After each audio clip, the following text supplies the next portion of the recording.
5 تا نکته اساسی، کلیدی و مهم رو بهتون بگم که هیچ کار درمان و هیچ گفتار درمان این نکات رو به شما نمیگه. اگر شما این نکات رو رعایت کنید و جزئی از لایف استایل کودکتون قرار بدید، کودکتون نیاز به هیچ توانبخشی، هیچ کار درمانی و هیچ گفتار درمانی نداره.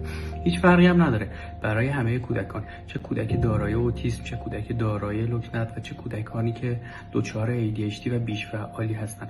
فقط همین 5 تا نکته رو رعایت کنید. به همین کتاب عزیز قسم میخورم که خیلی ها نمیخوان کودکتون پیشرفت کنه، خیلی ها نمیخوان شما آگاه بشید و هی مدام توی این پروسه توانبخشی شما درگیر باشید و عمر گرانبهاتون رو اونجا هدر بدید. شماره 1: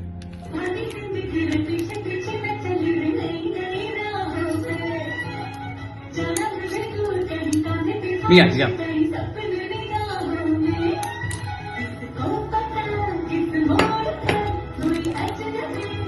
منتظری چی هستیم؟ یه سالنامه قدیمی بود.